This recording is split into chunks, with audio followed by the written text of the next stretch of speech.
Hello and welcome to Enchanted Nova Reads. I'm Nova, and today I will be reading Chapter 1 of Beneath the Cherry Blossoms. This fic is rated M for mature and is available on AO3. Chapter 1. Ochako Uraraka was a 22-year-old university student with no boyfriend, a perpetual third wheel to her best friend, and worked at a bakery part-time. That was her entire life in a nutshell. When she was younger, she had dreams of being a talented musician or writer or artist, just something creative. Instead, she was basically a young woman with old lady hobbies. If she wasn't third wheeling with Momo and her boyfriend, Shoto Todoroki, or studying or working, then she was at home on the couch, crocheting or watching cat videos. And on wild nights, she might even walk to her local froyo shop. Yes, for a 20-something, she sure didn't act like one. Of course, she wasn't ever much of a party person, but it was still sad. The greenery around her swayed in the early spring wind. For a Saturday afternoon, the shrine grounds were practically empty, aside from an elderly couple heading back to the main entrance. Ochako had her hair up in a messy bun and was dressed in her favorite pair of black and neon pink lined leggings. Speckled sunlight filtered through the surrounding maples and bamboo shoots, allowing the dampened earth to dry. These were her favorite kinds of days, the perfect kind to lay out on the quad or at the park, soaking in the sun. She followed the trail that wound through the temple grounds, crossing beneath torii gates and weaving through long stretches of bamboo. After a few more minutes of walking, Ochako found herself at the steps to one of the shrines. She took a seat at the third step and let out a relaxed breath, leaning back on her elbows. Ochako came from a poor family. They scraped by living on the fringes of poverty. She had her first job at 15 to help her parents make ends meet. Things weren't always bad. They had a comfortable life up until she was 13. Her mother became sick and had to quit working. The medical bills came flooding in, and her dad couldn't do it all alone. He took so many shifts and was gone most of the time, leaving Ochako to take care of her mom. Unfortunately, Ochako's mom passed away shortly after she entered her final year of high school. The loss had been devastating, and for a while, she wasn't sure if she'd ever get over it. It was like drowning and desperately wanting to come up to breathe, but the tide kept pulling her under. Her dad hadn't fared much better, but he acted as her rock and got her into a good university, despite her grades slipping at the start of her third year. After grieving, she pulled herself up and swore to herself and to her mom that she would make sure her dad had a good rest of his life. Her dream was to open up a successful business to help her dad. He worked so hard all this time, especially to ensure she had a good life, and she wanted to prove to him it was all worth it. Something in the bushes whined next to her. She sat up and peered over the small wall of boulders, dividing the stairs from the earth. The bush shook a bit, and out came a tiny little human turtle-like creature. A kappa? She rubbed her eyes, making sure she wasn't seeing things. It made it to the top of the boulder, panting heavily, then looked at her with beady little eyes. Maybe she didn't get enough sleep last night, or maybe it was that new energy drink.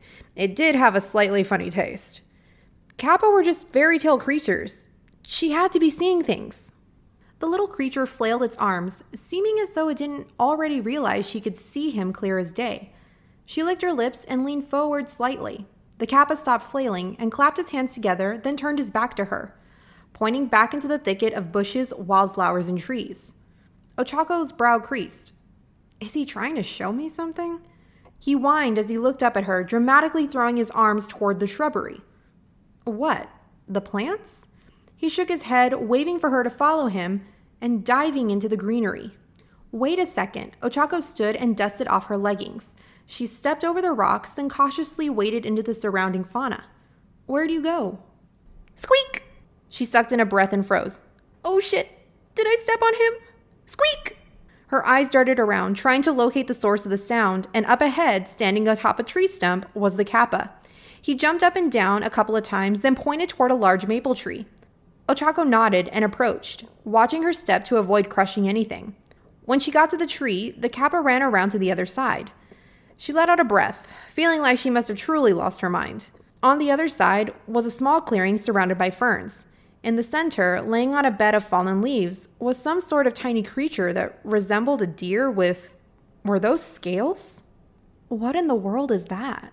Ochako questioned as she moved closer to get a better look.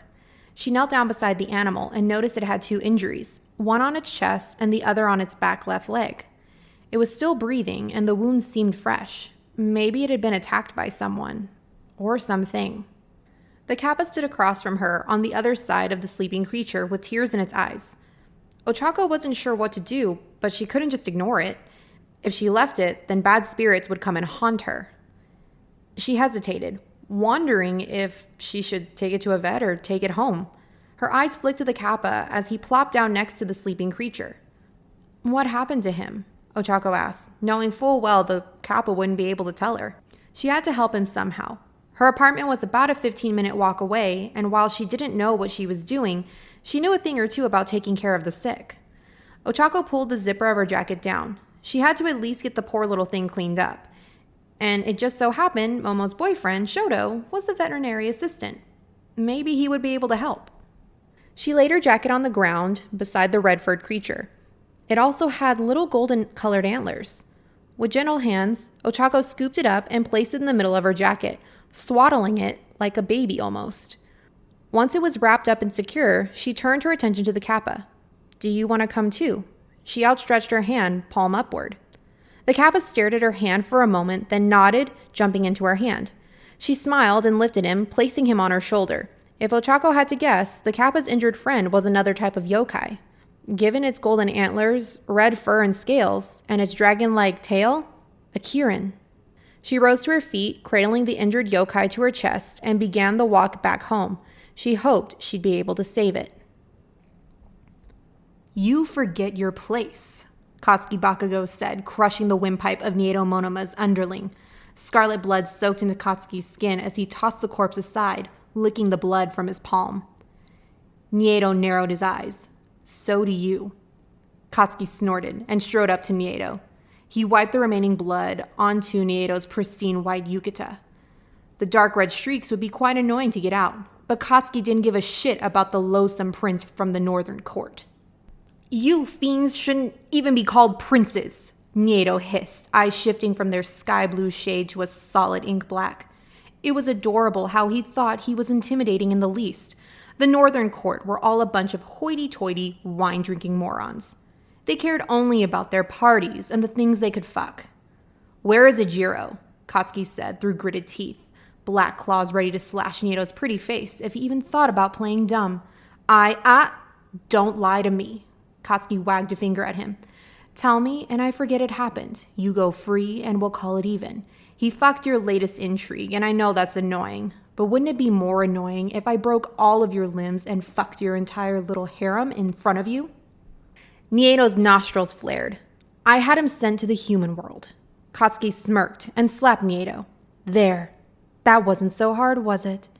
"You bastards stay off my territory." Nieto turned around but froze as Hitoshi Shinso stood in his path, arms crossed and eyes filled with rage. "Ejiro never went onto your territory without permission," Hitoshi said firmly. "Your woman came to him." Hitoshi poked Nieto in the chest, his claw piercing through Nieto's yukata. "I suggest you stay the hell off of our territory." Nieto brushed past Hitoshi, leaving without another word or sound. Once they were sure he was gone, Hitoshi gestured to the 6 dead bodies laying in the middle of their garden. Koski glanced around, pursed his lips, then shrugged, like the bloody pond he'd made wasn't an issue. Hitoshi rolled his eyes and let his arms fall. "I'll go find Ejiro. You stay here and clean up this mess." Koski snorted. "Why the hell do I gotta clean it up?" Hitoshi gave him an incredulous stare. "You made this mess." "Fine. And you clean it up by yourself. Don't go asking any of the staff." Koski glowered and waved him away. "Okay, go fucking find Ejiro." Thank you all so much for listening. If you enjoyed this chapter, please head down to the description box to click on the link that will take you to AO3 where you can leave kudos and a comment. Until next time, this is Enchanted Nova signing off.